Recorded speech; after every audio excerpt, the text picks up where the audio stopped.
talk about amazing books, this one is it. I mean, I have loved this book. You Should See Me in a Crow by Leah Johnson, and I have to say that there was a lot of hype surrounding this book, and I have to say it's well deserved. This year has been crazy with the coronavirus and all the shit, sorry for the expression, that's going on around the world. And also I have to say, on a personal level, it's been a very complicated year. So it looks like I'm constantly kind of reading a slam where I begin a book and then halfway lost interest on it, or maybe just on the first pages I just don't fall into the story. So this year, when I'm finishing a book and I am enjoying a book and I just can't put down a book, it's like it's a fucking winner, and this one is it. I mean, I have loved everything of, from this book. There's lots of things, a lot of representation, and lots of amazing things that I can say about this book. So, beginning by the representation, I have to say that I love that our main character is a black girl who has undergone like very shitty things in her life, and there comes a moment in her life in which she decides that she doesn't want to stand out. So she begins to kind of disappear, like she doesn't want to attract attention to herself.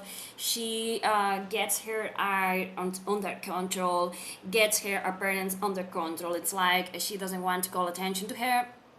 That's bad.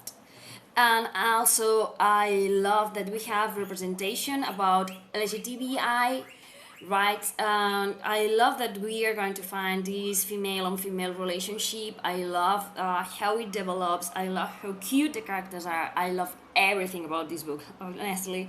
And I have to say that I also have loved to see mental health represented. We have this main character who has anxiety, and I love how she talks about it, how it affects her, how she has some kind of techniques that she has developed in order to try to control the situation. But I love that it's not something that's only, said, but it's something that really affects how she acts, and the fear of her panic attacks, and all those things. I love how it really has an effect on the book, and it doesn't disappear just because she falls in love or because she finds a great friend, but it's something that it's here, and I love because it's very real how it's portrayed.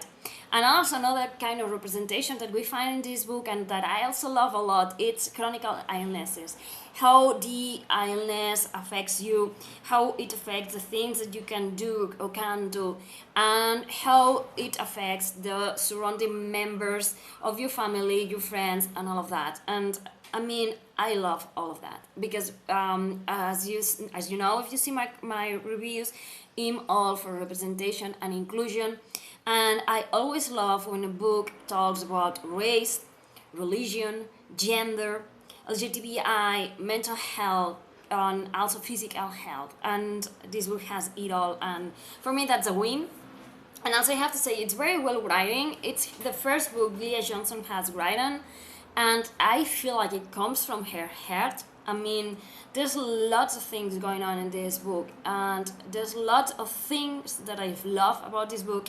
And also, it has like everything. It's a very cute book. It's a rom-com where a girl, wants to go for prom queen, but it's not because she's shallow or something like that. It's because she needs the money, to plan for her future. So that's the thing she's going to do. She's going to try to win prom queen so she can get the money that they're going to give as a prize, and she can do something, and something that she really wants to do, and she doesn't have to ask for help, because she knows that if she asks for help, she's going to be given that help, but it will implicate something, and she's not willing to let other people make sacrifices. And I love how strong she is, but I love that she's also human, and all of that she's doing, it's costing her. She's tired, and she needs to sleep, and she wants to cry, and she wants to rage, and I love because she's so human. She's completely relatable. So yeah.